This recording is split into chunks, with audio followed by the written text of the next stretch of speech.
자, 제 소개를 이제 뭐 해주시겠는데 저는 이제 미술 작가 겸 평론가로 활동하고 있고요.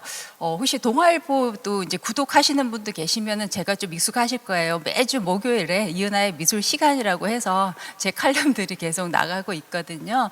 그리고 저는 또 이제 미술 책들을 좀 많이 냈어요. 많이 이제 한 14권 정도를 이렇게 썼었는데 가장 최근에 나온 게 올해 얼마 전에 나온 게 이제 사연 있는 그림인데요. 반응은 다행히 좋더라고요. 사실 우리 사람들도 다 사연 없는 사람이 없잖아요. 여러분들도 다 사연 있잖아요. 그죠? 우리 노신부님도 사연 많아 보이세요. 그죠? 예. 사람도 사연 없는 사람이 없듯이 모든 명화, 그림에도 다 사연이 있거든요. 그래서 저는 오늘 명화가 가진 사연을 전해드리려고 하는데요. 근데 여기가 성당이잖아요. 일반 다른 장소에서는 제가 이 얘기는 못하는데 성당이니까 명화 속의 성서 이야기에 초점을 맞춰서 이야기를 해보고자 합니다. 앞에 그림이 석장이 있는데요. 자, 익숙하신가요? 제 첫 번째 그림 어디서 많이 봤죠? 뭐예요? 우리 구미동 성당 신자들은 그냥 딱 보면 그냥 알아요. 그죠? 다들 미술 애호가 수준이죠. 두 번째 그림은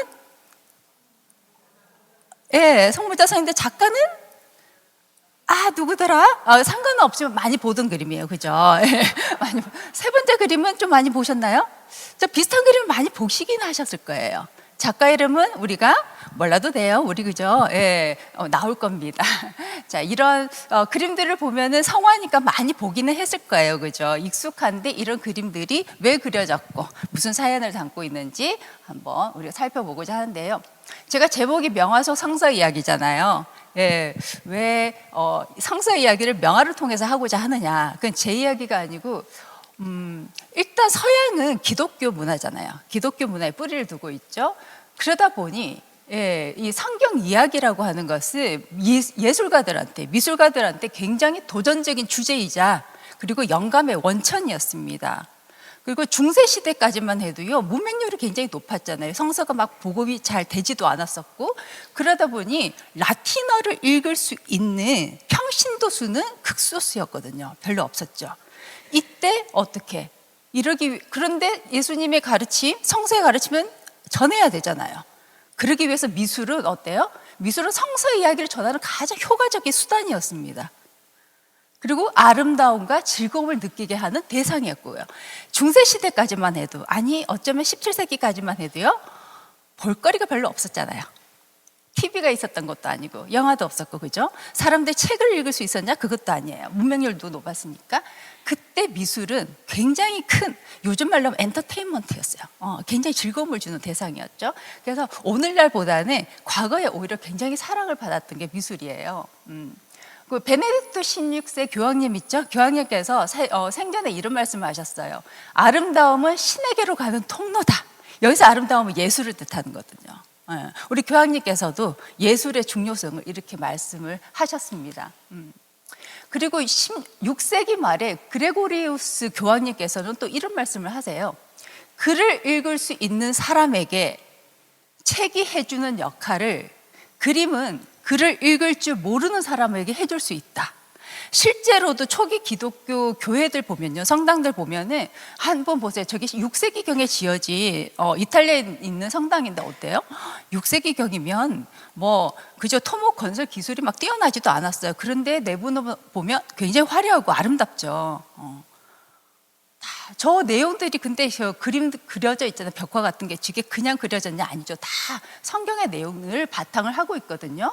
그리고 이 성당에 내부에 있는 굉장히 유명한 모자이크 화인데요. 이 모자이크 화는 여러분들 이미지 보시면 어때요? 딱 한눈에 봐도 아시겠죠? 무슨 내용인지. 그림을 잘 그렸고 못 그렸고는 중요하지 않아요. 이 시대에는. 이 시대에는 모든 예술은 교회를 위한 예술이었어요. 중세시대까지만 해도. 예술가들은 자기의 무슨 개성을 표현하고 이런 거 없어요. 자기의 생각을 표현하고 없어요. 무조건 성서 이야기를 잘 전달하기 위해서 그림들을 그렸고요. 그리고 그림을 주문하는 사람들도 다 교회의 고위 성직자들이 주문을 하게 되죠. 이 내용은 뭡니까? 모자이크화인데 한눈에 봐도 아시겠잖아요. 예수님께서 지금 뭐하고 있는 거예요? 물고기 2마리와 빵 5개로 몇 명을 먹여 살려요? 5천 명을 먹여 살렸다 이런 내용이죠. 그런데 5천 명이 어디 있어 싶잖아요.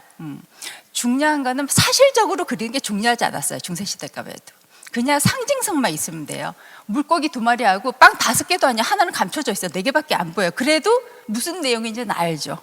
무슨 내용인지 전달하는 게 중요하니까. 예수님이 중간에 그냥 계시고 제자들한테 이렇게 나눠주는 이런 장면만 딱 보면 그 핵심적인 내용만 표현을 했습니다. 그리고 참고로 잘 보이시는지 모르겠는데 이 중세시대만 해도 예수님이 오늘날 우리가 아는 예수님의 모습이 아니에요. 차이를 느끼시나요? 예수님이 수염이 없어요. 예, 수염이 있는 이런 게 예수님의 모습은 나중에 만들어진 거고요. 초기에 보면은 다 예수님이 굉장히 동안에다가 수염도 하나도 없는 그런 모습이십니다. 눈도 굉장히 크고요. 자, 이런 그 중세를 시대를 지나고 우리가 본격적으로 이제 미술이라고 하는 미술의 시대라고 얘기할 수 있는 건 사실 르네상스 이후인데요. 여러분들이 알고 있는 가장 유명한 성화가 뭐가 있을까요? 최후의 반찬? 또? 예, 이거 아닌가요? 우리 신자분들뿐만 아니라 성당을 다니지 않고 교회를 다니지 않는 사람들도 다 아는 게 이 천지창조, 그죠? 누가 그렸죠? 예? 막 여러 명이 나오네요. 네, 여러 명이 나오는데 미켈란젤로가 그렸죠. 예. 르네상스는 진짜 천재의 시대라고 얘기해요. 우리가 알고 있는, 여러분들이 알고 있는 유명한 미술가, 위대한 예술가 이러면은 들 수 있는 사람들이 있잖아요. 우리 미술 교과서에도 나오는 유명한 예술가들은 모두 르네상스 이후에 등장합니다. 그 이전 예술가들은요, 그 이전에 또 예술가들은 있었어요. 그리스 로마 시대에도 예술가가 있었지만 우리가 기억을 할 수 없어요, 이름을. 진짜 예술가라고 우리가 천재라고 부르는 그 시대, 르네상스인데요. 천재의 시대. 자, 다미라라고 했는데 다미라가 누굴까요? 다빈치, 미켈란젤로, 라파엘로. 이제 다 아시네. 금성성당 신자들은 굉장히 교양 수준이 굉장히 높으세요, 보니까. 다미라의 시대였어요. 어떻게 보면 100년에 한 몇백 년에 한 명 나올까 말까 한 천재들이 동시대에 태어났어. 한 도시에서 활동을 했고요. 피렌체 로마에서 활동을 했고, 그리고 서로 경쟁하면서 역사적인 명화들을 남기게 되죠. 자, 이 르네상스 시대의 가장 유명한 성화죠. 이 성화를 만나기 위해 우리가 어디를 가야 될까요? 이게 어디에 있어요? 혹시 실견을 해보신 분도 계시지 않을까 싶은데요. 신부님 실견하셨죠? 예, 이거 보려면 어디 가야 됩니까? 우리 바티칸 가야 되잖아요. 여러분들 잠깐 바티칸 다녀옵시다. 바티칸으로 제가 여러분들 모시고 갈게요. 네, 이 바티칸 이제 성베드로 대성당과 지금 바티칸 박물관의 모습이에요. 이 성베드로 성당과 바티칸 박물관은 르네상스 건축의 걸작이자 예술의 보고로 불리고 있어요. 어마어마하죠, 사실. 어마어마한 건축인데 이게 그냥 하루아침에 지어진 게 아니고 성베드로 성당을 제가 건축 연도를 제가 적어놨는데 1506년에서 1626년 거의 120년의 긴 역사를 가지고 정말 이 시대에 활동했던 유명한 건축가 예술가들이 다 자의반 타의반으로 다 이 성당 건축에 다 투입이 됐었어요. 성당을 건축하고 그리고 설계하는데 다 투입이 되죠. 근데 이제 주요 건축가 설계자는 이제 브라만테라고 하는 사람이에요. 이 브라만테는 또 다시 나올 겁니다. 그리고 성베드로 성당 여기에 있죠. 그리고 바로 옆에가 바티칸 박물관 붙어 있어요. 여기 하면 이제 우리 성당 신자들은 완전히 그죠, 우리의 위시리스트 아닙니까? 여기 한번 가보는 거, 그죠? 죽기 전에 꼭 가봐야 할 곳 아닙니까? 그죠? 내부는 더 멋져요. 솔직히 베드로 성당 저 처음에 갔을 때 굉장히 충격이었어요. 저도 신자이긴 하지만 들어가서 어떤 느낌이었냐면요, 와 진짜 무슨 보물섬 같고 무슨 웬만한 진짜 뭐 프랑스 황제의 궁전 저리 가라 할 정도로 너무 화려하고 좋은데 또 순간적으로 교회가 이렇게 화려해도 되나? 교회가 이렇게 사치스러워도 되나? 이런 마음도 사실 들기는 했었어요. 근데 이제 시대가 지나고 나니 이거는 엄청난 우리의 세계적인 문화 유산이 되긴 했지만요. 굉장히 아름답게 꾸며져 있어요. 그리고 저기 이제 돔이죠. 돔 안에 저것도 미켈란젤로 작품이에요. 돔도. 예.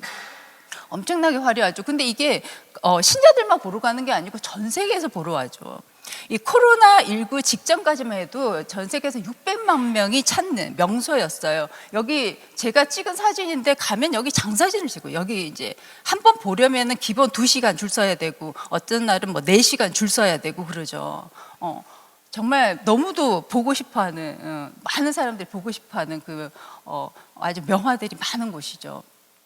이 바티칸 박물관의 최고의 대표 소장품은 또 이겁니다. 미켈란젤로의 작품인데요. 너무 많이 보셨죠?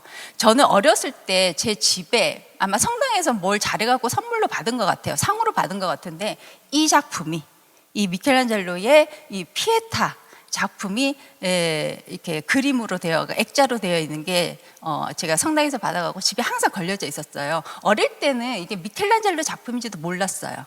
근데 이제 피에타라고는 적혀 있더라고요. 그래서 피에타가 무슨 뜻인지도 모르고 늘 그냥 방에 걸어놨던 기억이 있거든요. 이 피에타를 르네상스 시대의 천재 예술가로 불리는 미켈란젤로가 몇 살 때 제작한 줄 알아요? 대리석 돌멩이 하나를 그냥 깎아갖고 만든 건데 미켈란젤로가 왜 천재라고 하냐면은 이거를 몇 살 때 제작했을 것 같아요? 감이 안 오시죠? 천재들은 20대 때 다 완성이 됩니다. 24살 때 완성한 거예요. 24살이면 오늘날로 치면 이제 막 대학 졸업반, 미대 대학 졸업반 정도 되거든요. 24살 때 완성한 조각이에요. 와, 대단하지 않아요? 진짜 대리석 하나를 그냥 혼자서 다 단순한 망치 하나, 정 하나 뭐 이런 거 들고 이렇게 다 쪼아서 이렇게 만든 거예요. 굉장히 디테일이 살아있게 만들었죠. 그리고 참고로 여러분들 이제 피에타 세부적인 표현들 한번 보세요. 피에타가 일단 무슨 뜻인지를 알고 계신가요? 피에타는 무슨 뜻입니까? 피에타는 이탈리아 말이죠. 피에타는 우리가 보통 뭐 가엾음, 뭐 동정심 이런 걸 뜻하는데 자비를 베푸소서 이렇게 많이 이제 해석을 하죠. 피에타는 많이 쓰는 용어잖아요, 그죠? 그래서 이 미켈란젤로가 24살 때 제작한 이 피에타상이 전 세계에 가장 피에타상을 만든 표준 전형이 되고 있어요. 가장 잘 만든, 가장 완벽하게 그 피에타를 표현한 상으로 아주 사랑을 받고 있죠. 자, 성모님의 모습과 예수님의 모습 한번 보세요. 예수님이 십자가에서 돌아가시고 내려온 다음에 성모님이 지금 예수님을 안고 있는 모습이에요. 성모님 이게 키가 한 2m 정도 돼요. 굉장히 큰 대리석상인데 일단 잘 만들었다는 알겠는데 여기서 또 드는 의문이 있잖아요. 일단 예수님에서 수염이 나기 시작했어요, 그죠? 예수님. 근데 참 편안하게 또 돌아가신 것 같은 그런 느낌도 있고 성모님 얼굴 한번 보세요. 성모님 얼굴을 보면은 어떠세요? 그냥 예쁘다? 아름답다? 이거는 어떤 자식을 잃은 고통, 비탄을 넘어선 어떤 슬픔을 표현하는 작품으로 알려져 있는데 저는 어떤 생각이 드느냐면 예수님이 돌아가셨을 때 나이가 어떻게 됩니까? 대충 우리가 33살 정도 잡지 않아요, 그죠? 물론 논란들 뭐 여러 이견들은 있어야 하지만 대충 우리가 알려진 게 한 33살경에 돌아가신 걸로 알고 있는데 33살의 아들을 두려면 엄마 나이가 어떻게 돼야 돼요? 50, 그죠? 저는 돼야 되잖아요. 성모님의 정확한 생물 연도는 제가 안 알려진 걸로 알고 있는데 어쨌든 대충 50 전후는 돼야 될 거예요. 40 후반이든 50대 초든. 근데 성모님 얼굴을 보세요. 50대의 여인인가요? 50에 어떻게 보면 예수님보다 더 어린 얼굴이에요. 더 동안이에요, 완전히. 이거는 뭐 완전히 무슨 우리가 셀피 앱으로 이렇게 사진을 찍어야 나오는 그런 얼굴이죠. 요즘 말로 하면 뭐 포샵을 엄청 많이 한 그런 얼굴로 나와 있어요. 이거는 뭐냐? 미켈란젤로의 마음인 거예요. 미켈란젤로는 성모님을 그냥 지상의 어느 여인이 아니라 그냥 50의 여인이 아니라 천상의 분이는 거죠. 늙음이 없는 완벽한 아름다움을 가지신 분이라고 생각을 했기 때문에 저렇게 표현한 거예요. 마치 한 18, 19의 애띤 소녀처럼 만들었잖아요. 예, 그렇게 표현을 한 거죠. 이 작품이 처음에 이제 그 공개가 됐을 때 당시에도 사람들이 감탄을 많이 했어요. 어떻게 이렇게 이 피에타상을 이렇게 완벽하게 만들 수 있을까 굉장히 감동을 했어요. 그런데 사람들이 잘 몰라줬어요. 미켈란젤로 이름을 일반인은 또 잘 모르는 거예요. 그러니까 미켈란젤로가 좀 화가 났는지 자기를 모르니까 여기에 이제 무슨 사연이 있냐면요. 이 성모님의 이 허리에 약간 레이스 띠가 있거든요. 미스 코리아 옛날에 띠 두르듯이 띠가 하나 있는데 몰래 자기가 들어와가지고 피렌체에 미켈란젤로 부오나로띠가 만들었다 라고 서명을 해놨어요. 당시에는 작가들이 서명을 하는 시대가 아니었어요. 왜냐하면 교회가 주문한 걸 제작을 했기 때문에 이 작가의 서명 이런 걸 안 하던 시대였거든요.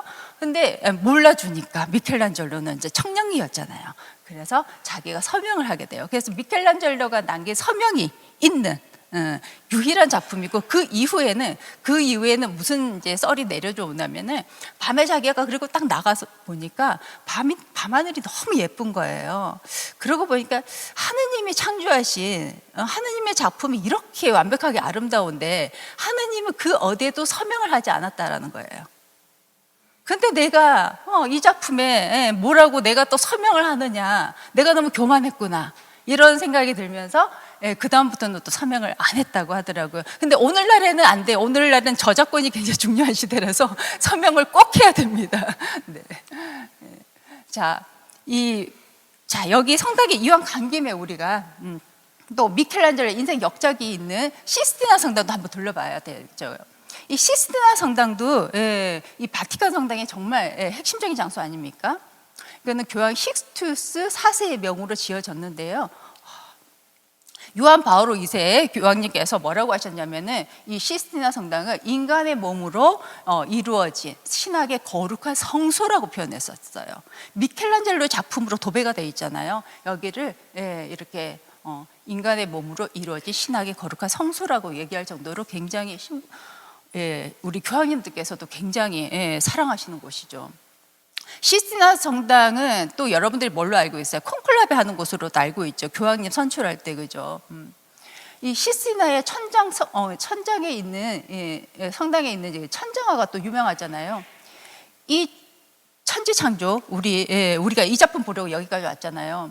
미켈란젤로가 원래는 조각가였어요. 조각으로 이미 13살 때는 원래 이제 화가로 트레이닝 받다가 너무 뛰어나가지고 1년 만에 그 스승이 내보내요. 넌 너무 뛰어나다. 그래서 우리 메디치 가문에 소개를 해줘요. 그럴 정도로 굉장히 뛰어난 화가였지만 자기는 조각이 하고 싶었어요. 그래서 조각가의 길을 걷습니다. 그래서 20대에 이미 조각가로 명성을 얻은 상태인데 조각가였던 미켈란젤로의 회화 실력을 증명한 또 천장화이기도 합니다. 이 천장화는요, 교황 율리우스 2세의 이제 명으로 제작을 하게 됐는데요. 브라만테, 이 건축물 전체를 설계한 브라만테가 이 미켈란젤로를 추천하게 돼요. 근데 브라만테가 왜 조각가의 미켈란젤로를 왜 추천을 했냐면은 브라만테하고 미켈란젤로 사이가 안 좋았어요. 사이가 안 좋았기 때문에 이 미켈란젤로가 너무 천재 소리 들으니까 배 아픈 거예요. 그래서 아무리 천재 조각가라 해도 그림은 못 그리겠지. 그래서 어려운 그림을, 그것도 천장에 그리는 그림을 그리게 해서 망신을 주려고 사실은 천재 아니다 이렇게 만들려고 의도적으로 추천을 한 거예요. 그래서 이제 교황님이 그래? 미켈란젤로 불러보지 하고 미켈란젤로 불려갔어요. 이걸 그리라고 하니까 미켈란젤로 처음에 뭐라고 했냐면요, 거절합니다. 교황님, 저는 조각가인데 저는 그림을 알지 못합니다. 저는 그림 그릴 줄 몰라요. 이제 프레스코 벽화를 그려야 되는데 저희가 할 줄 모릅니다 하고 거절을 해요. 근데 이것도 그냥 지금 같으면 거절을 할 수 있는 게 당연하다 생각하겠지만 이 시대에 16세기 초잖아요. 16세기에 교황님한테 일개 예술가가 노라고 얘기한다고 그 목숨 걸고 해야 되는 거예요. 노라고 얘기할 수 있는 사람이 없었어요, 그 당시에. 근데 미켈란젤로는 못하겠다고 노라고 당당하게 얘기합니다. 미켈란젤로도 굉장히 대단한 사람이었죠. 노라고 하지만 교황님께서 안 돼, 무조건 해라고 얘기하는 거죠.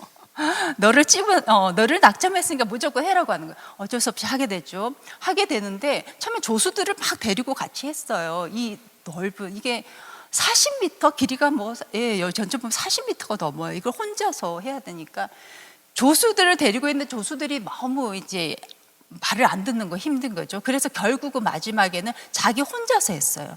혼자서 4년 넘도록 혼자서 저 천장화를 그려요. 벽에 그리는 것도 힘든데 어떻게 천장에 이렇게 그림을 그리겠어, 그죠? 미켈란젤로가 너무 힘들어하고 당시에 편지를 쓴 게 있는데 지인한테 편지를 썼는데 뭐라고 썼냐면은 나는 완전히 의기소침해 있습니다. 일이 너무나 진척되지 않았기 때문에 보수를 받으리라는 생각도 할 수 없습니다. 일이 늦어지는 것은 이 일이 어렵고 내 본업이 아니기 때문입니다. 시간만 자꾸 헛되이 지나갑니다. 포기하는 게 아니고 주님 도와주세요.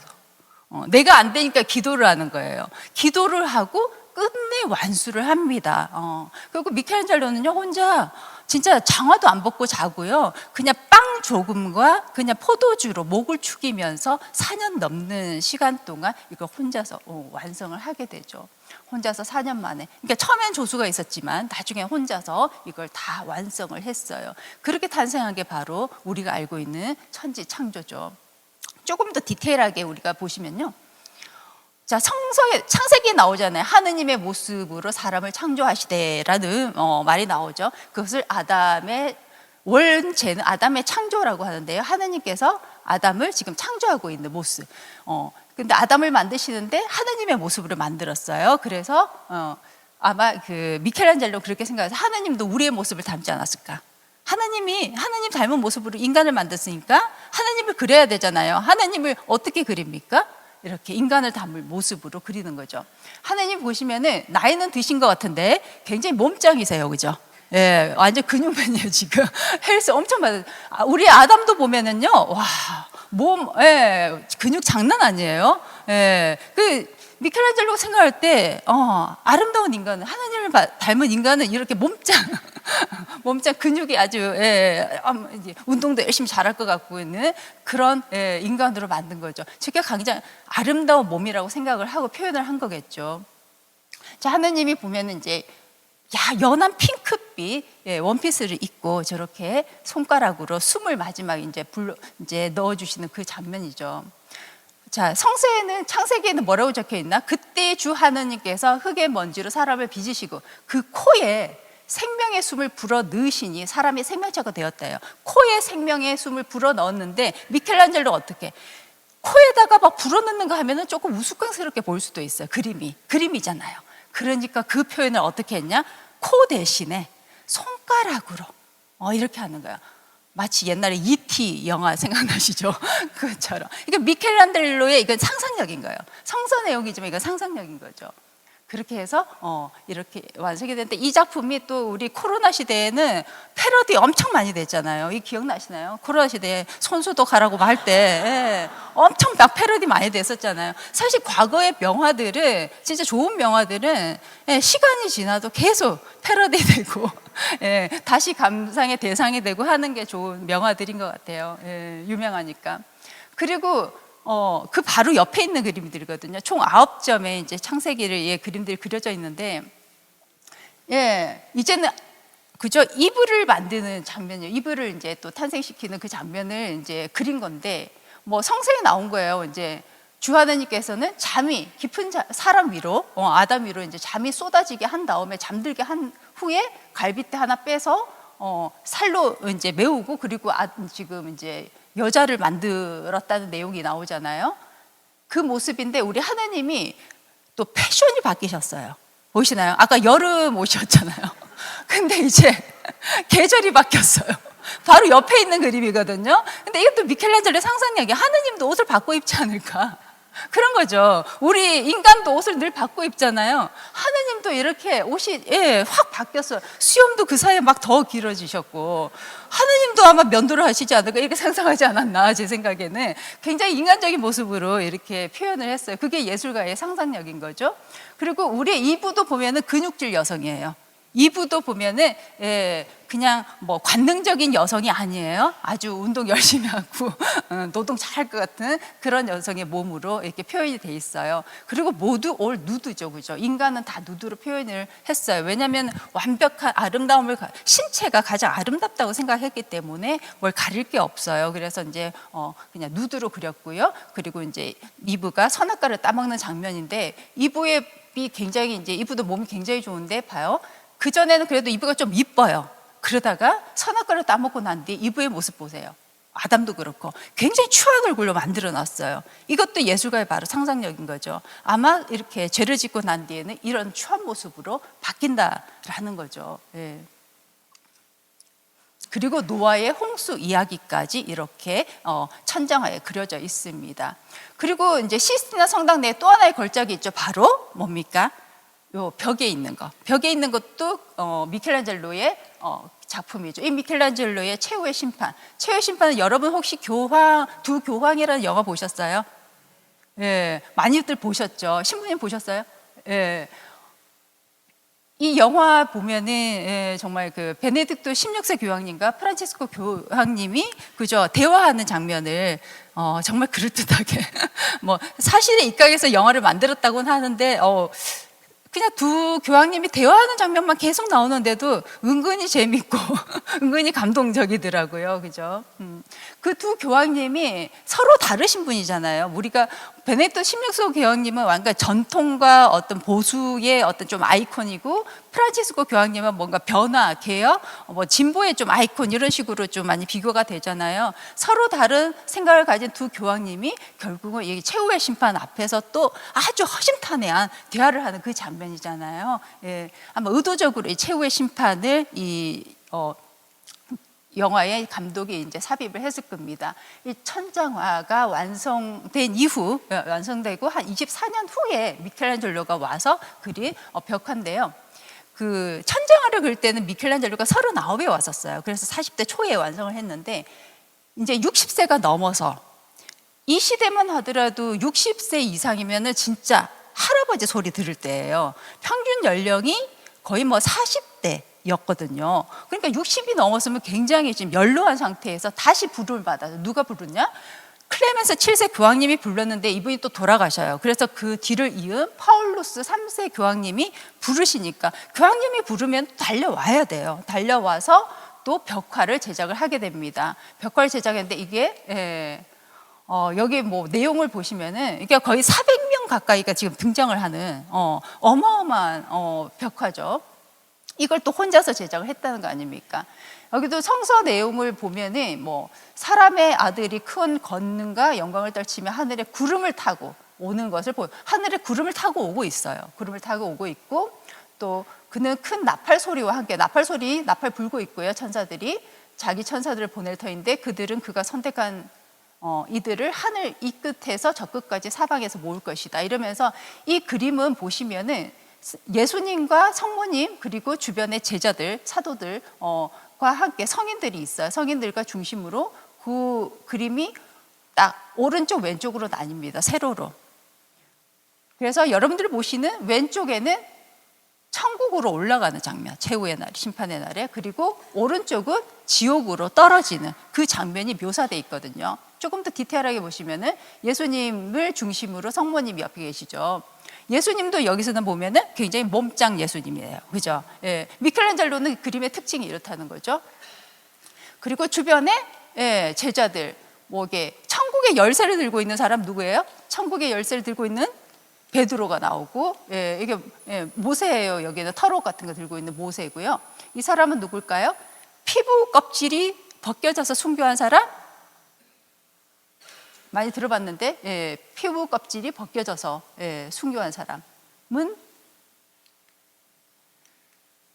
성 바르톨로메오, 예수님의 제자 중에 한 명인데 피부 껍질이 벗겨지는 그 아주 순교를 당하신 분인데, 근데 특이한 것은 뭐냐면은 이 미켈란젤로가 이 그림을 그리면서 이 바르톨로메로의 그 피부예요. 피부인데 여기 피부에 보면은 얼굴이 그려져 있는데 얼굴이 정말 이렇게 비참한 얼굴이 그려져 있는데 바르톨로메오의 얼굴이 아니에요. 이 얼굴은 누구냐? 자기 자신이에요. 미켈란젤로 자기 자신을 지금 그려놓은 거예요. 자기 자신의 지금 상황을. 자기가 이렇게 연로한데 몸도 안 좋고, 그리고 당신은 어때요? 구교와 신교가 막 싸울 때였단 말이에요. 그러면서 이제 나라도 그렇고 종교적으로도 그렇고 다 위기의 시대였어요. 자기도 개인적으로 또 가족도 잃었었고, 굉장히 이제 힘든 시기에 자기의 모습, 자기의 자화상을 이렇게 집어넣은 거죠. 그러니까 서명은 안 하는 대신에 이런 식으로 자기의 자화상을 집어넣습니다. 그리고 보시면 아시겠지만 이전의 그림과 다른 게 예수님부터 시작해서 뭐 모두가 뭔가 다 가리고 있어요. 누드가 아니에요. 천장하고 다르죠. 다 뭘 가리고 있어요. 팬티까지 입히지는 않았지만, 뭔가를 다 주요 부위를 다 가려서 올 누드가 아닙니다. 근데 이거는 미켈란젤로의 작품이 아니에요. 미켈란젤로 원래는 다 누드로 그렸어요. 원래는 올 누드로 그렸는데 그 당시 이제 신교 구교 막 싸울 때였기 때문에 너무 누드로 되면은 당신은 누드로 막 그리면은 그게 너무 앞서 나가는 거고, 이러다 보면은 뭐 너무 혁명을 원하고 뭐 이게 개혁을 원하는 거 아니냐, 그러면서 신교를 지지하는 거 아니냐, 뭐 이런 소리를 듣던 시대였어요. 이제 미켈란젤로 입장에서 억울했지만 그랬던 시대였습니다. 그리고 특이한 게 뭐냐면요, 자, 이 천사를 중심으로 해서 천국과 지옥을 가야 되는데 왼쪽에 있는 사람들이요, 그 천국으로 올라가지는 사람이거든요. 죽었는데 이제 천국으로 부르실 받는 사람들의 누구를 그려놓냐? 흑인 노예를 그려놓았어요. 사실 이 시대에 흑인 노예를 그림으로 표현하는 예가 없거든요. 근데 미켈란젤로는 비록 노예라 할지라도, 흑인 노예라 할지라도 선한 자는 부르심 받고 천국으로 갈 수 있다라는 걸 지금 보여주는 거예요. 그러니까 예술가의 의지와 예술가의 믿음을 지금 표현하고 있거든요. 누구든지 그죠, 선하게 살면 다 천국에 갈 것이다. 그리고 반면에 오른쪽이에요. 오른쪽은 지옥이에요. 최후의 심판을 받고 지금 지옥불에 다 떨어지는 거고, 제일 오른쪽이 지옥불의 넘버 원이에요. 지옥의 넘버 원 자리, 여기에 누가 있냐? 지옥의 심판관 미노스거든요. 미노스는 당나귀 귀에다가 몸이 막 뱀으로 감겨 있죠. 이 사람은 얼굴이 누구냐면요, 비아쪼 다 체세나라고 당시 추기경의 얼굴을 집어넣어놨어요. 교양의 의정관이었어요. 아니, 추기경이 얼마나 높으신 분이에요. 그 높으신 분의 얼굴을 여기다 집어넣는 거예요. 그거는 간이 굉장히 큰 거예요, 지금. 이 높으신 분, 일개 예술가가 저렇게 집어넣어. 왜? 무슨 억한 심정이 있어서? 억한 심정이 있을 만한 게, 이분이 뭐라고 했냐면은, 미켈란젤로 작품을 보더니 교황의 예배당을 위한 그림이 아니라 술집을 위한 작품이다, 이래버렸거든요. 왜 설적이다? 왜냐하면 다 누드로 그렸으니까. 다 누드라는 이유로 굉장히 미켈란젤로를 굉장히 모함을 많이 했거든요. 그랬더니 술집을 위한 그림이다 해버리니까, 자기는 죽을 똥 살똥, 이 그림도 거의 뭐 4년 넘게 5년 넘게 자기가 죽을 똥 살똥 하면서 그렸는데 그걸 술집을 위한 그림이다 해보니까 얼마나 자괴감이 큽니까? 그렇다고 추기경님을 대놓고 뭐라 하지는 못하잖아요. 그래서 이렇게 복수를 한 거예요. 그래서 추기경이 또 화가 나잖아요. 누구나 봐도 추기경님 같은데? 이런데 아니에요 하면 그만이지만 같은데 할 거 아니에요. 추기경님이 막 교황님한테 당장 저거 수정하라고 명하라고 막 이렇게 해요. 근데 그때 교황님이 뭐라고 하시냐면은, 추기경님 어쩌죠? 연옥에만 있어도 제가 어떻게 구제를 해보겠는데 지옥에 1인자로 가 있어서 저도 어떻게 손을 못 쓰겠습니다. 이러는 거죠. 네. 그래서 미켈란젤로는 뭐예요? 비록 가장 낮은 노예라 할지라도 선한 자는 하늘에 올라갈 것이고, 아무리 높은 추기경이라 하더라도 죄를 지으면은 지옥불에 떨어질 것이다. 이런 화가의 믿음, 이런 것들을 표현을 한 거예요. 근데 이 르네상스 시대에 이런 표현을 했다는 거는 굉장히 대단한 거죠. 그래서 천재 소리를 듣는 거죠. 또 한 명의 천재, 또 찍고 넘어갑시다. 또 한 명의 천재, 라파엘로가 있죠. 라파엘로는 진짜 성모자상의 교과서 이미지를 창조한 사람이에요. 많이 보신 이미지잖아요. 라파엘로가 그린 그림들에 우리가 알고 있는 아주 예쁜 다정한 성모자상, 아기 예수와 함께 있는 세례자 요한도 그렇고요. 자, 이 성모자상 보면 예쁘잖아요, 그죠? 라파엘로는 이 성부자상만 진짜 한 수백 점을 그렸어요. 너무 인기가 좋았어요. 특히 피렌체에서 활동할 때 피렌체라는 도시가 모시는 또 분이 이제 성모님이었기 때문에 이 그림은 굉장히 인기가 있었습니다. 너무도 예쁘고 아름답게 그린 데다가 당시 유럽인들이 생각하는 이상적인 성모님과 이상적인 성부자상을 표현한 게 바로 라파엘로였거든요. 예쁘죠, 그죠? 예쁘고 흠결이 없는 피부 한번 보세요. 피부에 잡티 하나 없어요, 그죠? 우리 현대에는 우리가 성모님이 피부에 진짜 잡티 하나 있고, 그리고 우리 예수님도 포동포동 아주 건강한 우량아로 지금 표현이 되어 있어요. 그리고 이 그림은 13세기에도 이코나라고 있었어요. 이코나의 어떤 그 규범. 그 전까지 그림을 한번 보세요. 굉장히 좀 딱딱하잖아요. 딱딱한 이 그림을 이렇게 라파엘로는 생명이 깃들게 정말 살아있는 인간, 근데 굉장히 사랑스러운 인간으로 이렇게 그린 거죠. 그래서 당시 사람들한테 굉장히 인기가 있었습니다. 그리고 우리가 이 성모 그림을 볼 때 한번 이렇게 관심 있게 보셔야 되는 게, 성모님들은 이렇게 가운을 입고 계시는데 다 파란색이에요. 알고 계신가요? 왜 파란색이냐? 왜 파란색이겠어요? 예? 기혼 여성? 그럼 모든 기혼 여성이 파란색을 입어야 되는데 아니에요. 그림들 보면은 거의 다 성모님만 파란색을 입고 있어요. 이유가 뭐냐면요, 파란색이 제일 귀한 색이었거든요. 파란 물감 자체가. 파란 물감이 유럽에 유입된 것 자체가 13세기 말, 14세기 초가 돼야 돼요. 다른 색깔의 물감들은요, 자연에서 구하기가 쉬웠어요. 예를 들면은 빨간색은 빨간색 꽃도 많아요. 노란색도 그렇고, 노란색 꽃도 많고. 그런데 파란색 꽃 보셨어요? 파란색은 드물어요. 자연에서 구하기 어려워요. 파란색은 어디서 나오느냐? 보석에서 나오는 거예요. 예. 그러니까 보석에서 나오는 색이기 때문에 귀하기가 어렵고, 저기 아프가니스탄 이런 데서 건너와야 되는 거였어요. 청금석, 보석에서 채취해서, 그리고 만드는 것도 굉장히 까다로워요. 그러니까 이 파란색 물감은 함부로 쓸 수가 없는 그런 색이었죠. 가장 귀한 분의 옷에만, 그래도 전체는 아니고 부분적으로 성모님이 걸친 그 가운에만 이렇게 색을 칠하게 됩니다. 그리고 이 파란색은 굉장히 이제 정신의 색이기도 하고요, 아주 영혼의 색이고 귀한 색이기 때문에 이렇게 또 쓰기도 했고요. 자, 르네상스 시대에 어쨌든 이제 성모님을 굉장히 미화를 해놨어요, 그죠? 라파엘로도. 또 르네상스 시대의 찐 천재로 불리던 레오나르도 다빈치가 그린 그림도 한번 볼게요. 여기도 이제 성모님이 등장은 하시죠. 앞에 라파엘로가 그린 그림도 라파엘로가 20대 때 그림이거든요. 천재들은 20대 때 이미 다 그냥 뭔가를 이루죠. 자, 레오나르도 다빈치가 20살에 시작해서 23살 때 완성한 작품이에요. 이거는 우피치 미술관에 가면은 있거든요.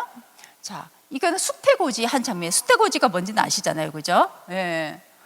대천사가 미카엘이 나타나서 성모님한테 지금 뭐라고 합니까?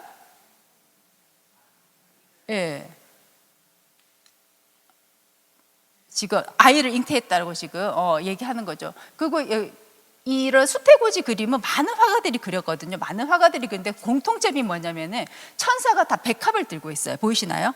천사가 다 백합을 들고 있거든요. 이 백합은 이제 성모의 이제 순결을 상징하고요. 그리고 당시 피렌체의 또 상징이기도 했습니다. 자, 성모님은 보세요. 성모님은 손을 한쪽을 올리고 있어요. 대부분 성모님은 손을 하나 올리고 있거든요. 이거는 뭐냐? 놀랬지만, 얼마나 놀랬겠어요, 사실. 내가 그죠? 임신할 일이 없는데 갑자기 임신을 했다 하니, 잉태를 했다 하니 얼마나 놀랐겠어요. 놀랬지만 막 일반적인 사람들이 이렇게 놀래는 그런 표정을 짓지는 않아요. 성모님이니까, 그죠? 그러면서 이제 왼손을 들고 받아들이겠다라는 이제 제스처를 취하고 있는 그런 모습이죠. 여기서 성모님이 푸른색 옷을 입고 있어요, 그죠? 그 그림을 보면 굉장히 사실적으로 잘 그렸다는 걸 알 수 있고, 이 그림 또 특징이 뭐냐면요, 당시의 수태고지는 대부분 실내화예요. 실내에서 그려졌는데 다빈치는 이렇게 아예 외부에서 이렇게 외부의 장면으로 그렸어요. 그리고 이 20살 때 1472년이 다빈치가 20살 때인데 그때 다빈치가 화가로 기록된 해예요. 화가로 화가 이제 조합에 등록을 하고 본격적으로 이제 활동을 할 때인데요. 야, 20살에 남자가 20살에 화가 얼마나 디테일하게 잘 그려서 뛰어난 거죠, 사실. 근데 참고로 다빈치는 우리가 오늘날 말하는 창의 융합형 인재의 원조잖아요. 다빈치는 알고 계시다시피 못하는 게 없었잖아요. 그림도 잘 그렸고 조각도 잘했고요, 작곡도 잘했고 시도 지었고 토목도 굉장히 잘했어요. 건축도 잘했고 수학, 물리학, 해부학, 육상, 악기 만들기, 심지어 인성도 좋아가지고요 후원자를 위해서 파티도 잘 이렇게 조직하고 그랬대요. 다 가진 자였어요. 오늘날 기업들이 인재 뽑을 때 맨날 창의 융합형 인재 이러잖아요. 근데 이런 다빈치 같은 인재는 오늘날 있을 수가 없죠, 사실은. 이렇게 너무도 차이가 나는데, 다 잘하는 다빈치였는데 다빈치 스스로가 뭐라고 했냐면은 내가 생각해도 다 잘해. 근데 하나 약점이 있다. 내가 제일 취약한 게 뭐냐? 그림이라고 얘기해요. 자기가 제일 못하는 게 그림이라고 얘기했어요. 제일 못하는 그림으로 이렇게 이름을 남긴 거죠, 사실은. 굉장히 얄미워요, 그런 얘기한 거 보면. 자기가. 그리고 자기가 예전에 뭐 이렇게 밀라노 같은데, 밀라노에 이제 뭐 이렇게, 밀라노 궁전에 자기가 취직하기 위해서 자기 소개서를 쓸 때도 자기는 토목 건축가라고 써놔요. 예. 그러면서 참고로 그림도 그릴 줄 암. 이렇게 써놔요. 예. 자기가 좀 그림에 있어서는 조금 자신이 없었어요. 그런데 이렇게 위대한 화가로 기록이 될지 어떻게 알았겠습니까? 그죠? 디테일도 보세요. 그리고 이 성서에도 내용을 보면 천사가 마리아 집으로 들어가 말하였다. 그래서 왜 수태고지가 대부분 실내에서 그려졌는지 이거예요. 성서에 집으로 들어가 말하였다 했기 때문에. 근데 다빈치는 외부에 있는 걸로 그렸다라는 거죠. 그 작가의 상상력을 가미를 한 거예요. 그리고 뭐 워낙 많이 들으신 내용이잖아요. 두려워하지 마라 마리아야, 너는 하느님의 총애를 받았다. 보라, 이제 내가 잉태하여 아들을 낳을 터이니 그 이름을 예수라 하여라. 많이 들었던 거죠. 근데 마리아의 대꾸 한번 보세요. 저는 남자를 알지 못하는데 어떻게 그런 일이 있을 수 있겠습니까? 그렇게 놀래잖아요. 놀래는 장면을 같은 주제인데 지금 두 화가가 어떻게 다르게 표현했는지 보세요. 보티첼리라고 하는 당시 같은 시대에 살았던 화가예요. 보티첼리는 진짜 우리 성모님이 굉장히 놀라가지고 벌떡 일어서가지고 깜짝 놀란 거예요 지금. 예. 내가 남자를 알지 못하는데 어떻게 그런 일이 있을 수 없고 깜짝 놀라서 완전 부정하는 거야. 아닌데요, 저 그럴 리가 없는데요. 굉장히 인간적인 모습을 또 그리긴 했어요, 그죠? 그리고 신뢰의 모습이에요. 신뢰의 모습이고, 근데 동시대에 그렸지만 다빈치 같은 경우는 굉장히 어때요? 동적이지 않고 정적으로 그렸죠. 정적인 모습으로 이렇게 그렸죠. 근데 같은 주제를 하더라도 화가들마다 이렇게 자기의 상상력을 가미해서 다르게 그렸다는 걸 우리가 알 수 있습니다. 여러분들은 어떤 수태고지가 더 마음에 드세요? 보티첼리의 그림이 마음에 드세요? 아니면 다빈치 그림이 마음에 드세요? 다빈치가 나아요? 다빈치라서 혹시 다빈치니까? 다빈치라서 아닌가요? 네.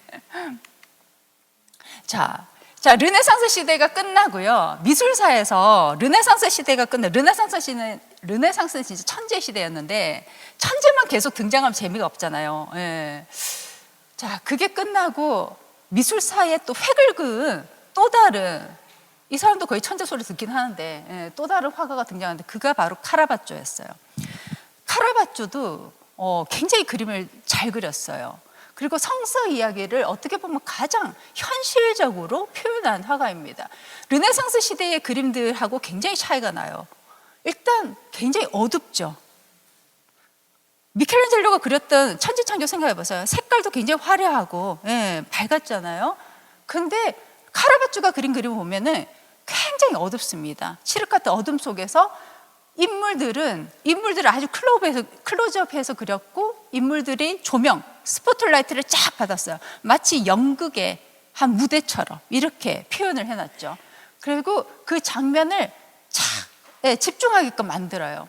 이 작품은 제목이 의심하는 성토마예요. 그림만 봐도 무슨 장면인지 알겠죠. 우리가 지금 사순식이 지나면서 많이 들었던 그 성서의 내용이 여기 등장하고 있는데, 자, 작품 보면 깜짝 놀라는 거 아닙니까?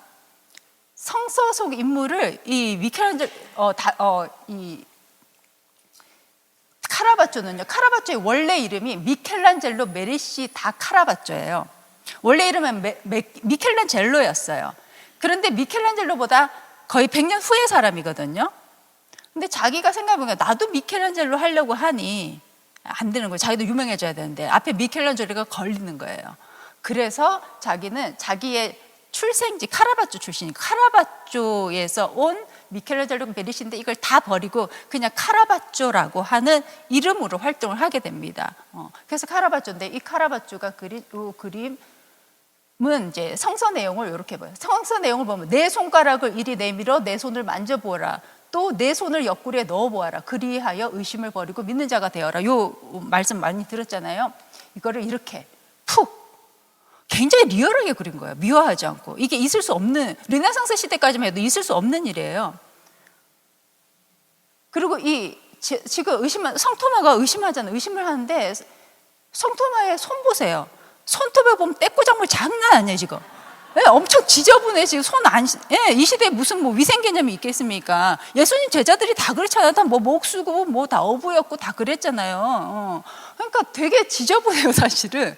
근데 그 지저분한 손으로 예수님이 넣어보라니까 상체에 그냥 푹 찔러 넣고 했어요. 현대 의사 선생님이나 간호사 선생님 보면 기겁할 일이에요, 이거. 그죠? 지금 부활하신 예수님이 세균 감염돼서 또 돌아가실 판이에요. 이거는 현실적으로 얘기하면 그렇잖아요. 예. 그런데 성서 말씀 그대로 내 손가락 이리 내밀어 넣어보라. 이렇게 적나라하게 그릴 수 있는 화가가 없었거든요. 그래서 미켈란젤로 같은 경우는 사실 그림은 굉장히 뛰어났지만 생활은 완전히 막장이었어요. 맨날 술 먹고 행패 부리고 싸우고 뭐 이렇게 폭행에 맨날 구속되고 뭐 그러는 막장 인생을 살았었는데 재능이 너무 뛰어나서 추기경님부터 시작했고 고위 성직자들이 다 봐줬어. 재능이 너무 뛰어나니까. 그리고 이 그림이 카톨릭이 신교 구교 막 갈등 후에 좀 카톨릭의 위기가 있을 때 이런 그림을 보면은 사람들이 와 하고 또 관심을 가진단 말이에요.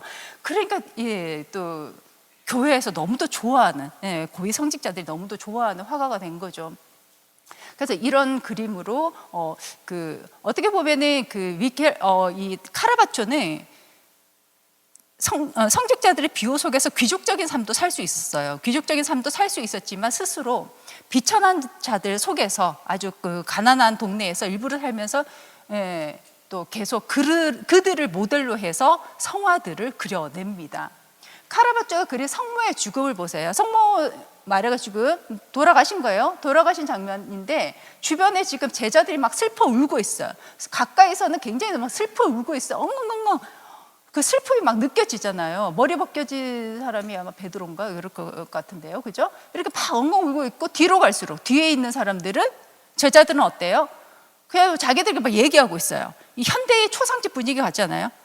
이게 장례식장 가면은 막 앞에서는 그죠? 어떡해요? 이러다가 또 뒤 가면은 우리 또 얘기하면서 그냥 일상 얘기 하잖아요. 장례식장 가도 그런 것처럼 아주 리얼하게 이렇게 묘사를 해놓은 거예요. 근데 이 작품은요, 발표되자마자 엄청난 논쟁을 일으키면서 욕을 엄청 얻어먹어요. 왜냐? 성모님의 모델 때문이었어요. 성모님이 보면은 성모님도 발이 되게 지저분하게 막 그려져 있어요. 성모님 발도 지저분하게 그렸고 성모님을 이렇게 그릴 수가 없는데, 그리고 지금의 시각으로 보면 그래도 성모님이 나쁘지 않게 표현이 되어 있는데 성모님 발도 막 불어터져 있고 막 그래요. 죽은 자의 몸을. 근데 이걸 당시 사람들은 굉장히 쇼크를 받아요, 이 작품을 보면서. 그리고 미켈란젤로도 이 성모님의 그림 모델을 누구를 했냐, 진짜 물에 빠져서 죽어 나온 창녀의 모습을 보고 이걸 그린 거예요. 왜냐하면 자기가 이 그림을 그리고 있었을 때 성모님이 돌아가신 모습을 표현해야 되는데 뭔가 사체가 필요한 거예요. 여성의 사체가 필요한데 마침 물에 죽어서 물에서 건져 나온 여인이 있었던 거예요. 그 여인을 보고 또 스케치해서 그림을 그린 거죠, 사실은. 자기는 그냥 그림에 충실했을 뿐이야. 하지만 당시 사람들한테는 굉장히 그죠? 불경한 거고 굉장히 충격적일 수밖에 없었죠. 어쨌거나 미켈란젤로는 현실의 모델을 충실하게 반영해서 성서의 이야기를 미화하지 않고 그리려고 했다. 카라바조가 그린 또 하나의 작품 한 번만 더 봅시다. 십자가에 못 박힌 성 베드로. 성 베드로 이야기 여러분들 잘 아시잖아요. 베드로는 그죠?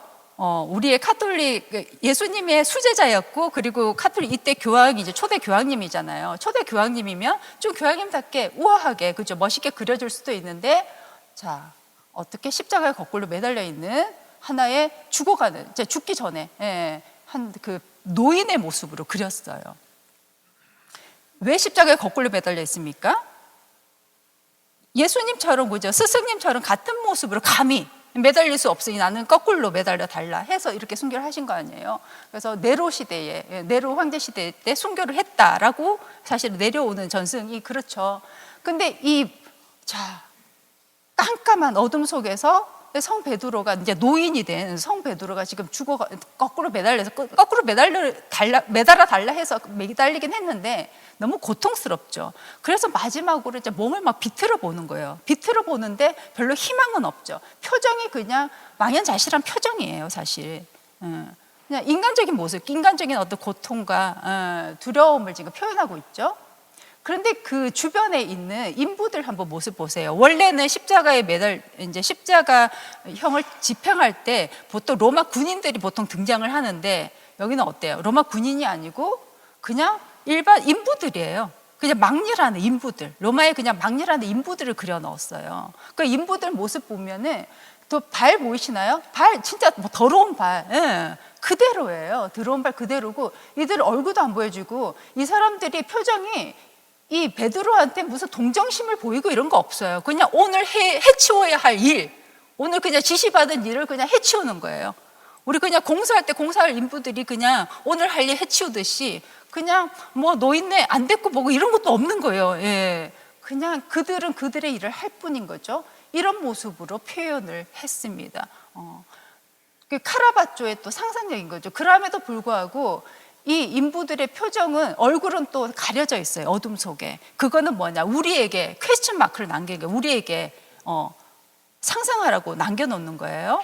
그래서 아마 이들이 정말 무덤덤하게 그냥 이 일을 처리할 것인가, 아니면은 네로 황제의 악인의 명을 듣고 악을 행하는 거잖아요, 그죠? 이들도 과연 악인이라고 우리가 부를 수 있는가? 그리고 이들이 어쩌면은 얼굴이 가려져서 보이지는 않지만 어쩌면 또 굉장히 슬퍼서 울지도 몰라요, 사실은. 그거는 우리의 상상으로 우리가 이 작품을 봐야 되겠죠. 카라바조의 그림의 특징이 이런 것들이 있어요. 인물을 또 안 보여줌으로써, 표정을 안 보여줘서 상상하게 만드는 그런 게 있죠. 또 카라바조의 이제 마지막 작품인데, 워낙 이제 성서화를 많이 그렸던 유명한 작가라서요. 골리앗의 머리를 든 다윗, 이것도 굉장히 유명한 내용이잖아요. 그 다윗이 소년 때, 그죠? 양치기 소년이, 그죠? 거인 골리앗의 머리를 딱 쳐가지고, 그죠? 그 이스라엘을 구한 그 내용 아닙니까, 그죠? 그런데 이 다윗이라고 하는 소년이, 양치기 소년이, 막 돌멩이를 던져가지고, 그죠? 골리앗의 머리를 잘랐다라고 얘기하는데, 뭐 원래 뭐 살인을 막 저지르는 사람이 아니잖아요, 소년이. 그죠? 처음으로 어쨌든 골리앗의 머리를 쳐낼 때 그 심정이 어땠을까를 상상해서 이렇게 그리는 거예요. 원래 대부분의 화가들은 이렇게 그려요. 그냥 이 장면 유명하잖아요, 그죠? 양치기 소년이 그냥 돌멩이 던져가지고 이 거인 장수의 이마를 딱 맞춰서 쓰러뜨려서, 그죠? 그리고 목을 베는 이 장면을 많이 그리는데, 승리의 장면을 그리는데, 카라바조는 어떻게 이 다윗의 살인을 저지른 후에 그 표정이 있잖아요. 내가 그러고 싶어서 한 건 아닌데 나라를 구하기 위하여 망설이는 그런 장면을 지금 표정에 이렇게 담아놨어요. 그런데 카라바조는 또 미켈란젤로 닮았어요. 왜냐? 얼굴에다가, 이 골리앗의 얼굴에다가 누구의 초상을 집어넣느냐? 누구예요? 자기 자신의 얼굴을 집어넣었어요. 자기 자신의 얼굴을 집어넣고, 저 소년 다윗은 또 자기의 어렸을 때 모습을 집어넣었어요. 자기가 자기를 처형한 거예요. 셀프 처형한 거예요, 사실은. 왜 이 그림을 그렸냐? 사고 많이 쳤다 했잖아요, 생전에. 사고 많이 치고 감옥도 많이 들어갔고, 그러다가 또 뭐 싸우다가 살인도 저질러요. 살인도 저지르고 도망가요, 사실은. 그래서 배은생 도망 다니다가 나중에 이대로는 안 되겠다 싶어가지고 교황님께 그 사명권은 교황님만 있었거든. 교황님께 이 그림을 그려서 회개하는 거예요. 내가 셀프 처형했다는 거죠. 제가 회개했습니다. 자기가 자기를 처단한 거예요. 자기가 이렇게 회개하고 반성하고 있습니다. 죽을 죄를 지었습니다. 하고 이제 선처를 바라기 위해서 이 자화상을 그린 거예요. 그리고 사실은 선처를 받기는 해요. 그런데 그 받았는지도 모르고 고향으로 돌아오다가 죽습니다. 그래서 참 비운의 파란만장한 삶을 살았고 비운의 화가로 이렇게 기억되고 있죠. 죽던 해에 그린 자기 징벌적 자화상입니다. 근데 성경 속 인물들을 미워하지 않고 그린 사람은 또 있어요. 만테냐라고 하는 작가인데요. 만테냐도 15세기 사람이긴 한데 한번 보세요. 피에타하고 너무 다르죠. 예수님이 돌아가신 모습을 아주 밑에서 바라보게 해서 단축법이라고 하거든요. 이렇게 압축적으로 그리고 그 옆에 성모님 보세요. 성모님과 막달레나 마리아하고 세례 요한 같아요. 그죠? 이렇게 있는데 미켈란젤로가 만든 그 조각하고 얼마나 비교됩니까? 여기는 굉장히 미화가 돼 있잖아요. 그런데 만테냐가 그림을 보면은 이게 30대에 그냥 고통 속에서 죽어간 한 청년의 모습으로 그려져 있어요. 예수님 모습이야. 고통 속에 죽어간 모습이에요. 그리고 성모님 모습 보세요. 성모님이 거의 당시 한 50대도 아니고 지금을 보면 거의 한 80대 노인처럼 그리지 않았나요? 그런데 어떻게 보면 이게 더 사실적일 수도 있어요. 당시 평균 수명이 한 40 정도라고 40대라고 쳤을 때 그죠? 50 이상이면은 오늘날의 거의 80대로 봐도 되거든요. 그래서 성모님의 얼굴을 완전 쪼글쪼글하게 이렇게 주름진 얼굴로 저렇게 표현했어요. 그 당시만 해도 이 작품은 굉장히 놀라운 작품이에요. 왜냐하면 다 모두가 미화하는데 나름 아주 사실적으로 그리려고 했으니까요. 그렇다고 이 만테냐가 예수님의 죽음의 모습을 그냥 이렇게 비참함으로 그냥 끝내려고 했냐? 그건 아니에요. 특이한 게 뭐냐면요. 이 작품이 거의 정사각형인데 딱 그림의 딱 가운데 뭐가 있어요? 그림의 딱 한가운데 조금 민망하게도 우리 예수님의 중요 부위가 있어요. 그거는 뭐냐? 오늘날의 시각으로 읽으면 안 되고요. 예수님의 생식기를 딱 그림의 중앙부로 넣음으로써 그건 생명을 얘기하는 거예요. 생명과 부활을 얘기하는 거예요. 비참하게 현실에서는 죽었지만 다시 살아날 것이라는 그 믿음을 사실은 작품 속에 담아낸 거거든요. 그리고 만테냐는 실질적으로 이 작품을 평생 자기가 보관하고 있었어요.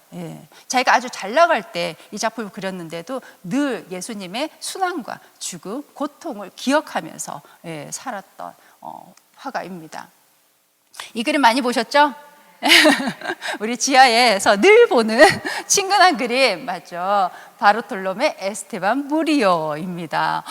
우리 구미도 성당은 정말 있어 보여요, 그렇죠? 이런 거 보면 작은 새와 함께 있는 성가족이라는 작품인데요. 무리오라고 하는 작가는 스페인의 세비야의 이발사 이런 이렇게 곡도 있잖아요. 세비야 출신인데 세비야에서 제일 성공한 화가였어요. 이 무리오는 인물화도 굉장히 잘 그렸지만 성화, 그러니까 성서의 이야기를 자기의 어떤 주관성을 넣어서 굉장히 개성적으로 그리는 걸로 유명했습니다. 자, 이 그림 우리가 많이 보고 있는 이 그림, 자 성가족이에요. 이게 성 요셉과 성 마리아 그리고 마리아 그리고 예수님 아주 그냥 천진난만하게 그려져 있어요. 예수님이 손에 보세요. 손에 보면은 작은 새를 쥐고 있어요. 그죠? 작은 새를 쥐고 있고 앞에 강아지 한 마리가 놓여 있죠. 강아지랑 막 놀고 있는 거예요. 근데 이 그림은 특징이 뭐냐? 그냥 보면은 예쁘다, 좋다 이게 아니라 여기도 굉장히 많은 상징성을 가지고 있어요. 일단 특이한 게 뭐냐면은 예수님 그 성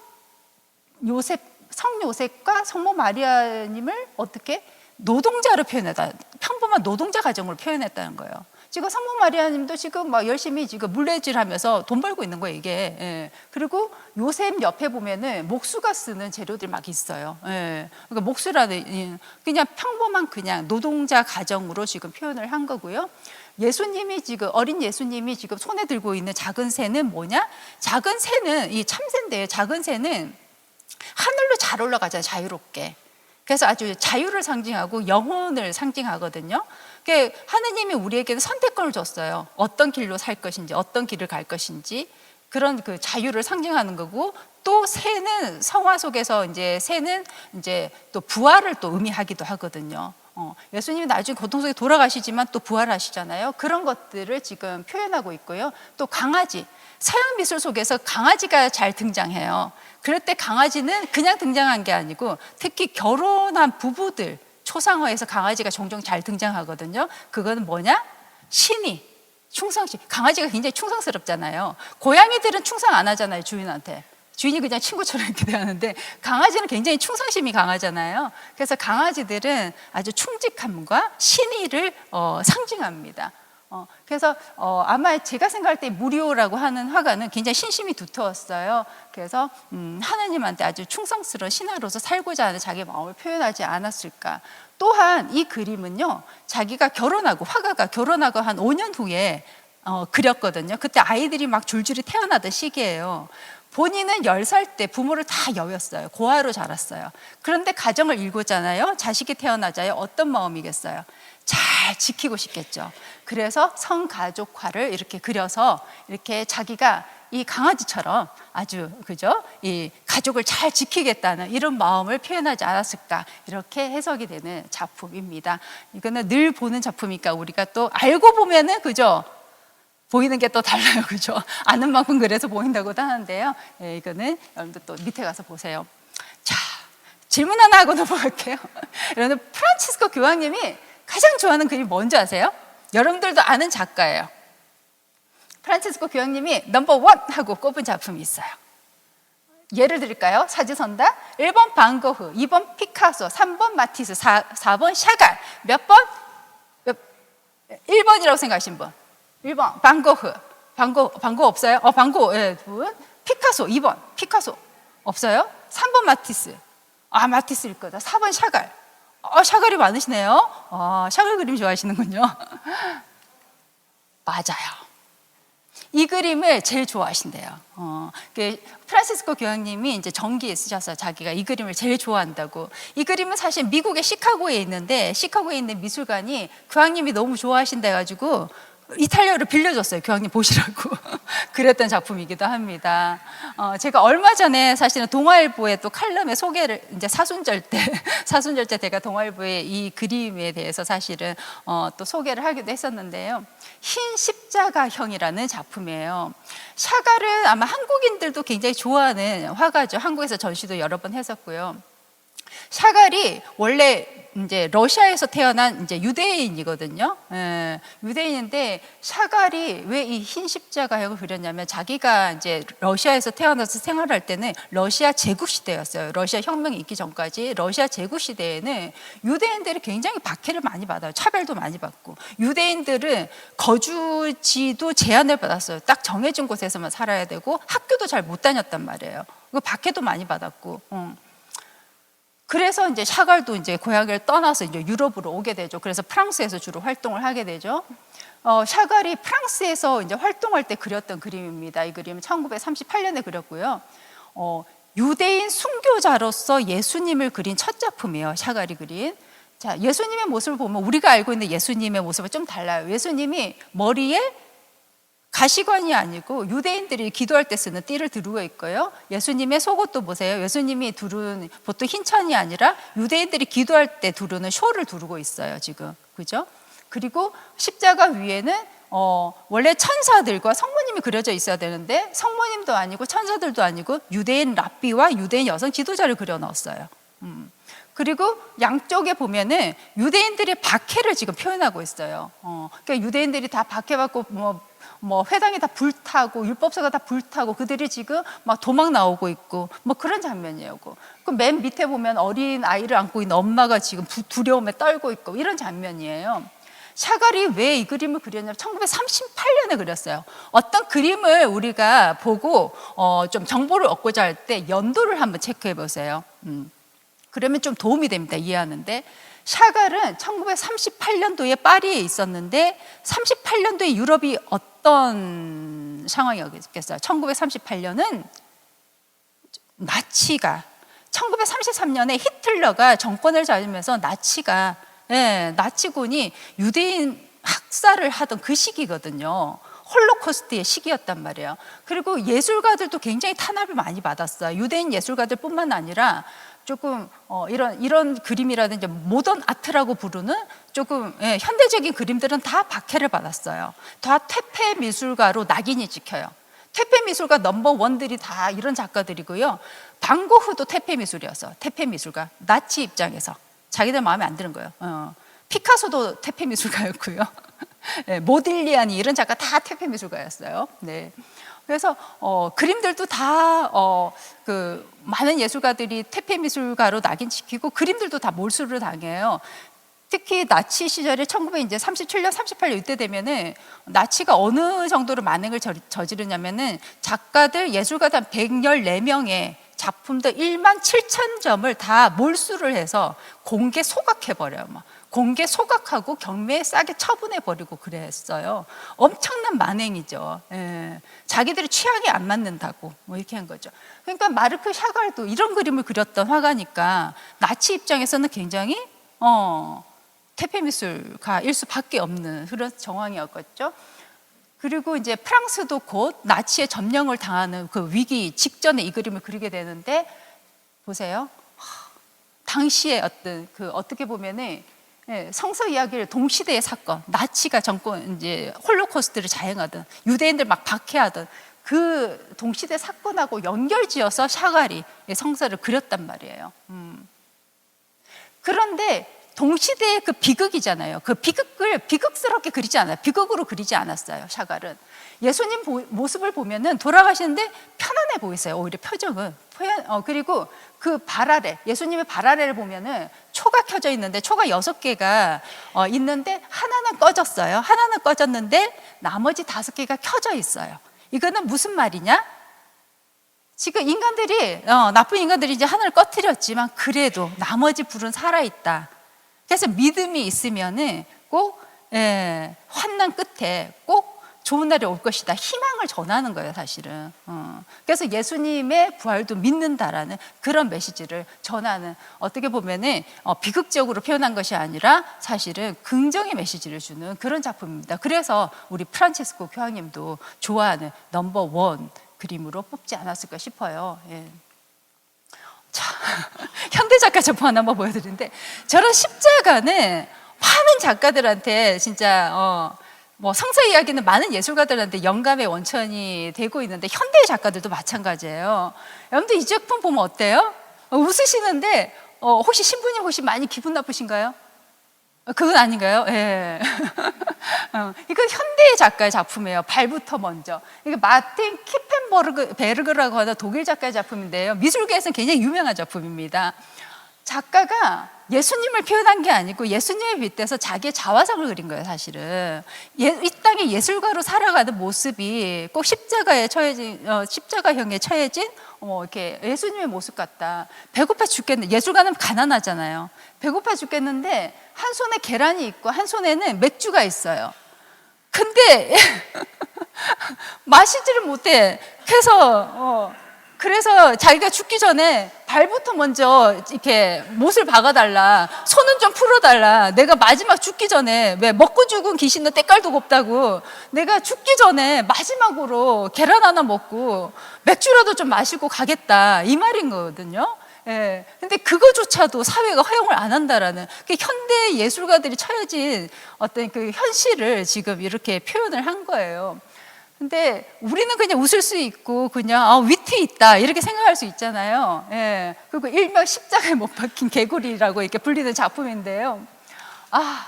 그렇게 미술관 측에서도 이제 인간의 공포를 표현한 자화상이다 이렇게도 또 표현을 하고. 근데 이 작품이 90년도 작품인데 2008년에 이탈리아의 무세이온 미술관에 전시를 했었어요. 이탈리아에. 그랬더니 엄청나게 놀라야 됩니다. 왜냐? 우리 교황님께서 베네딕토 16세 교황님께서 화가 나셨어요. 사람들의 종교적 감수성을 훼손한다. 이거 불량스럽다. 신성 모독이다. 신의 사랑을 훼손하는 거다. 십자가가 어떤 건데 감히 이렇게 되는 거죠. 교황님이 우리 불끈을 하시면 어떻게 신자들도 같이 화가 나야죠, 그죠? 근데 우리 구민호 신배들은 화를 안 내셔요, 그죠? 네, 이렇게 돼서 굉장히 이제 신성 논란, 신성 모독 논란을 이제 일으켰던 그런 작품인데 미술관 측에서는 절대 이거 철수할 수 없다. 교황청에서는 이거 철수하라 했거든요, 전시에서. 근데 작가의 작품이고 표현의 자유를 인정해 줘야 되기 때문에 철수할 수 없다 해서 굉장히 좀 논쟁이 됐었습니다.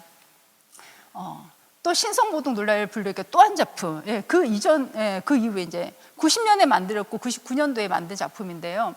카틀란이라고 하는 작가의 작품이에요. 9번째 시간을 작품인데 이제는 우리 요한 바오로 이제 2세 교황님께서 운석에 맞아갖고 이렇게 쓰러진 장면이에요. 살다가 운석에 맞을 일이 뭐가 있겠어요, 그죠? 근데 이 작품이 또 신성모독을 일으키면서 이제 교황청에서는 굉장히 불쾌하셨죠. 그런데 사람들은 굉장히 또 열광을 해요. 어떻게 생각하세요? 이 작품 또 굉장히 인기 있는 작품이고 경매에서 엄청나게 비싸게 팔리고요. 심지어 이게 우리나라 지금 리움 미술관에서 지금 전시 중이에요. 사람들 사진 찍고 난리가 났죠, 이거 보고. 근데 9번째 시간이라는 작품인데 9번째 시간은 성서에 나오는 얘기죠. 예수님이 돌아가신 오후 3시를 뜻하는 거죠. 예수님이 이제 동트고 난 뒤부터 9번째 시간이 오후 3시거든요. 그 3시를 지금 뜻하는 건데 그때 예수님이 돌아가시면서 저의 하느님 어찌하여 저를 버리시나이까 라고 하면서 돌아가셨잖아요. 그 모습을 지금 교황님에 빗대서 이렇게 표현을 한 거예요. 카틀란이 이 작품을 할 때는 그때 이제 그때 교황님의 작품을 그때 교황님이셨으니까. 근데 이게 저는 어떻게 생각하냐면은 미켈란젤로도 그랬듯이 아무리 높은 사람이라 하더라도 죄를 지으면은 그죠? 천벌을 받을 수 있는 거고, 그리고 이거는 뭐 그냥 교황님이래서 그런 거지, 이건 종교의 그냥 하나의 상징이에요. 그냥 종교 하나의 상징으로서 이렇게 표현이 된 거고요.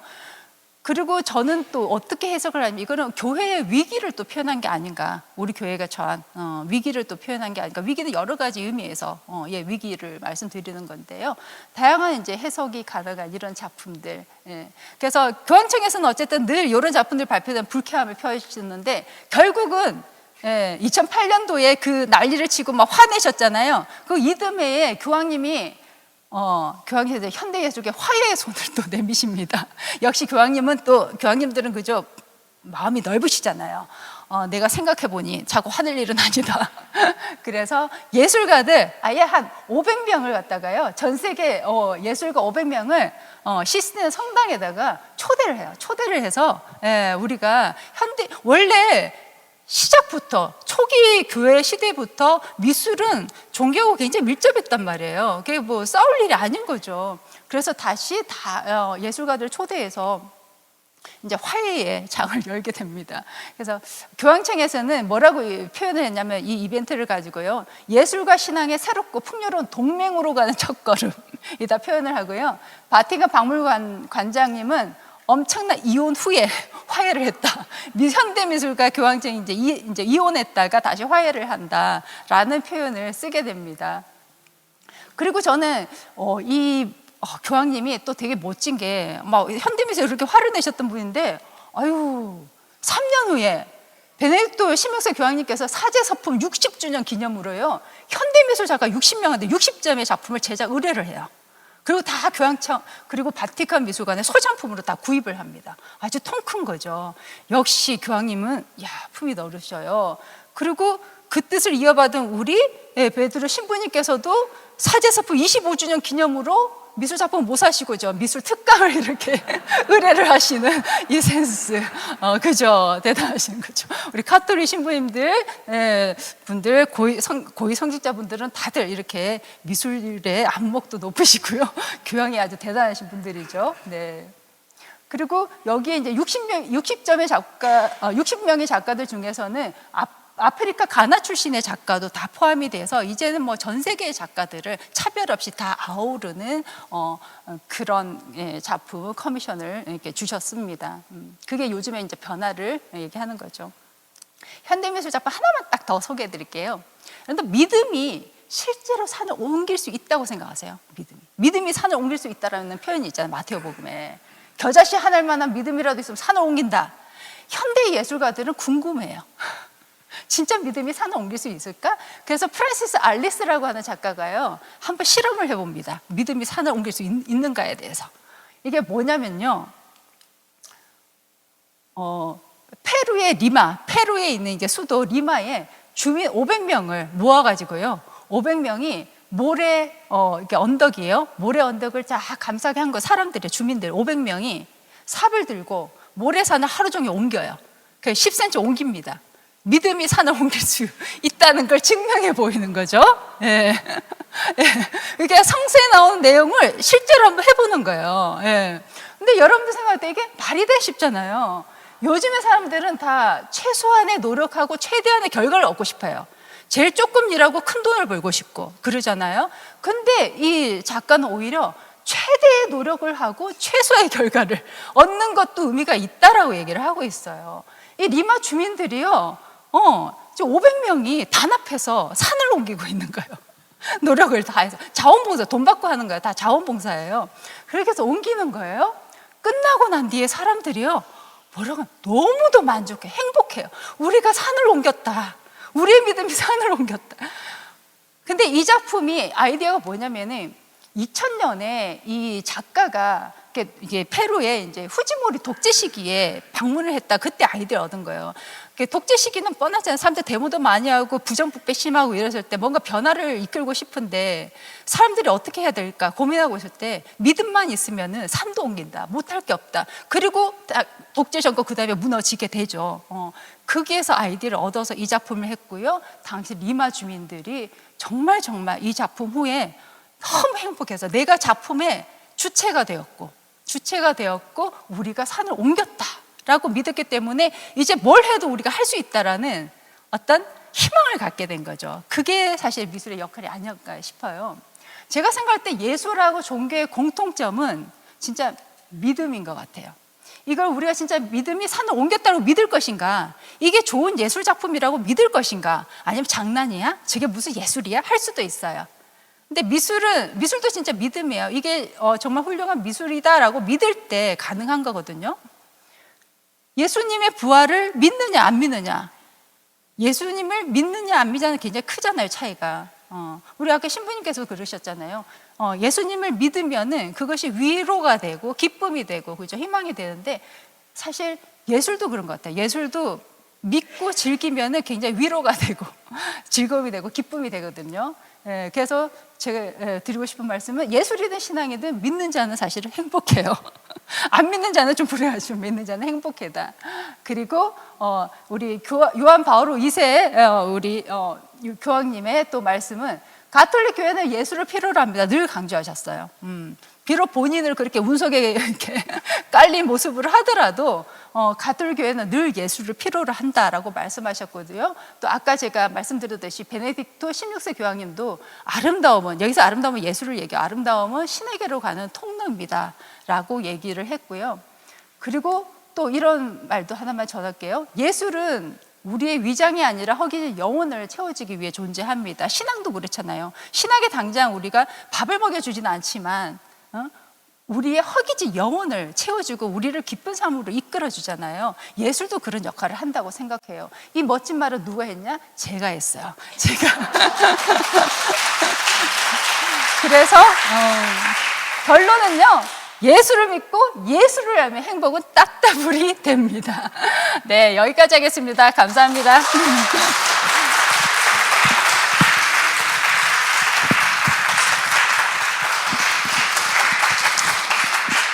아주 그냥 오늘 정말 유익한 시간, 안 보았으면 큰일 날 뻔했어요. 부활의 기쁨이 맞는 아주 좋은 강의였습니다. 우리 다시 한번 우리 요세핀 하자매님 감사해요.